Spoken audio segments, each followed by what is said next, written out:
నేను హాస్టల్కి 7th క్లాస్లో వచ్చాను. బేసిక్గా నేను 7th క్లాస్ వరకు అంటే 6th క్లాస్ వరకు కూడా నేను దేవుడిని నమ్ముతూనే ఉన్నాను. నమ్మడం అంటే మామూలు కూడా కాదు, ఎందుకంటే నేను చిన్న పల్లెటూరు నుంచి వచ్చాను. పల్లెటూరులో మూఢనమ్మకాలు ఉన్నాయి అంటే అది పల్లెటూరులో తప్పు కాదు. ఎందుకంటే వాళ్ళకి చదువుకి ఎక్కువ ఏమంటారు ఆపర్చునిటీస్ ఉండవు. సో వాళ్ళకి తెలిసింది చిన్న చిన్న ప్రపంచం. ఆ చిన్న ప్రపంచంలోనే వాళ్ళకి ఏం తెలుస్తుంది? దేవుడు ఉన్నాడు, దయ్యం ఉంటుంది, నా పిల్లల్ని మంచిగా చూసుకోవాలంటే నేను దేవునికి మొక్కాలి, దేవునికి ఏమైనా చేయాలి అనేదే ఉంటుంది. ఎందుకంటే పిల్లల మీద ప్రేమతోనూ కూడా చాలా మంది మూఢనమ్మకాల మీద ఇంకెక్కువగా ఇదైతా ఉంటారు. అందుకు నేను 6th క్లాస్లో ఉన్నంత వరకు కూడా దేవుడు లేడు అన్నవాడు ఒక్కసారి కూడా లేదు. ఇది మాత్రం నిజం. 7th క్లాస్ ఇక్కడ వచ్చినాక వీళ్ళు కొన్ని క్లాసెస్ పెట్టారు. ఫస్ట్ టైం నేను ఒక మాట విన్నాను, దేవుడు లేడు, భూమి అంటే భూమి ఎట్లా వచ్చింది ఏంటి అనేది క్లాస్ చెప్పారు. ఫస్ట్ వీళ్ళకి ఉన్న పిచ్చ, వీళ్ళేంటి నన్ను తీసుకొచ్చి ఇక్కడ కూర్చోబెట్టి దేవుడు లేడు అంటారు అని అనుకున్నా నేను.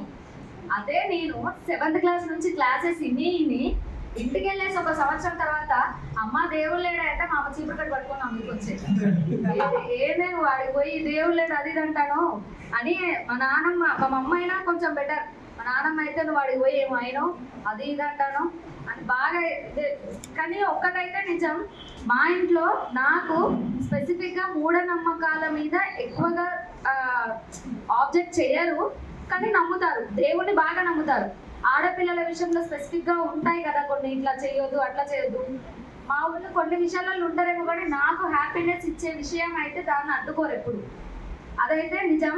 మా డాడీ కానీ మా మమ్మీ కానీ మా నాన్నమ్మ కానీ కొన్ని విషయాలలో నాకు హ్యాపీనెస్ ఇచ్చే విషయాలలో అడ్డుకోరు. కానీ ఈ దేవుడు అనే కాన్సెప్ట్ మాత్రం చాలా ఉంటుంది మా ఊర్లో అయితే, ఇంకా అందరికీ ఉంటుంది ఇది. ఇప్పటికి కూడా నాకు తెలిసి మా ఊళ్ళో దేవుడు లేడు, సైన్సే ఉంటుంది, ఇదే నమ్మాలి అన్న కాన్సెప్ట్ నాకు నాతో పాటు ఇక్కడ చదివే మా చెల్లెకే ఉంది. ఇంకా ఆడపిల్లల మూఢనమ్మకాల విషయాలకు వస్తే, అమ్మాయి నవ్వినా కష్టమే, ఏడ్చినా కష్టమే. కనీసం తను ఏడవాలంటే కూడా ఒక కారణం ఉండాలి.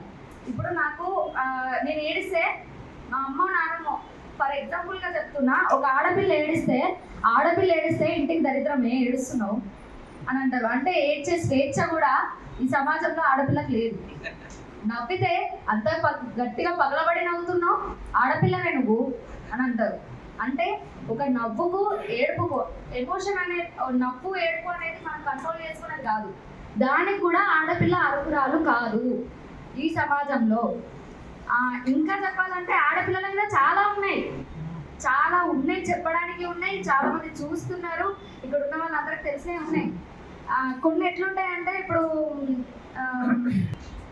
చాలా మంది చెప్పారు నైట్ తిరగొద్దు అని పేరెంట్స్ ఆబ్జెక్ట్ చేస్తారు, కానీ అబ్బాయిల్ని చేయరు అని.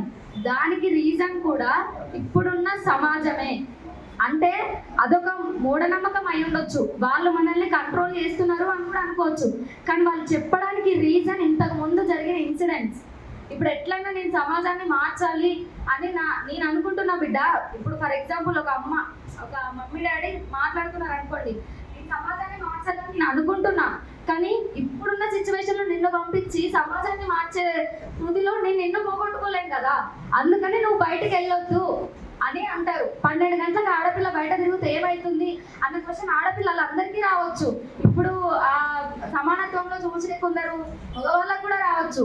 అవును నిజమే, అదైతే నిజమే. ఇప్పుడు 12 గంటలకు తిరిగే, ఎప్పుడు అది నిజంగా తిరిగిన రోజు ఆమె నిజంగా ఏమీ కాకుండా కనీసం ఒక కామెంట్స్ కూడా ఎవరు కామెంట్ చేయకుండా ఆమె రివర్స్ ఇంటికి వచ్చిన రోజు అప్పుడు అనాలి. ఇప్పుడు కాదు మీరు అనాల్సింది. నన్ను అడిగితే మీరు ఫస్ట్ మీ ఇంట్లో అందరినీ మార్చుకొని ఈ సమాజం మారినప్పుడు 12 గంటలకు వదలండి అమ్మాయిని. అంతేగాని ఇప్పుడు అమ్మాయిని 12 గంటలకు ఎందుకు వెళ్ళనియట్లేరు, ఎందుకు తిరగనియట్లేరు అంటే అమ్మ నాన్నలకు ఉన్న ప్రేమ అట్లాంటిది. ఎవరైనా ఆలోచించుతారేమో, అవును నా బిడ్డను పంపే ఒక ఆనందపడుతుంది ఆమె బయటికి పోతే అన్న విషయం వాళ్ళకి తెలుసు. ఆనందం పిల్లలకి ఎవరికైనా ఆనందం ఇవ్వాలనే కోరుకుంటారు, కానీ లోపల ఉండే భయం ఉంటుంది, నా బిడ్డ పోతే ఆమెకి ఏమవుతుందో. నాకున్న ఆలోచన రోడ్డు మీద ఉన్నవాడికి ఉండాలని లేదు కదా. నా బిడ్డ గురించి నేను ఆలోచిస్తా. అవును నా బిడ్డను ఎవరేం చేయదు. వేరే అమ్మాయిని చూసినా నేను నా చెల్లెల గురించి ఆలోచించినట్టు సరే వేరే నాకు ఉండొచ్చు నా చెల్లెలు లాంటిదే ఏమో కూడా అని, కానీ ఆ రోడ్డు మీద ఉన్నోడికి ఉండదు కదా. ఆ రోడ్డు మీద ఉన్నోడికి ఆమె నా చెల్లె లాంటిది అని అనుకోడు కదా. అంటే ఆడపిల్లని సమానత్వంగా చూడాలి, కానీ ఈ విషయంలో జాగ్రత్త కూడా తీసుకోవాలి.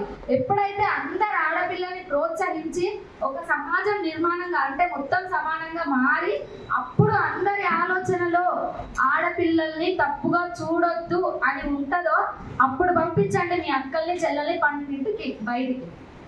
Thank you.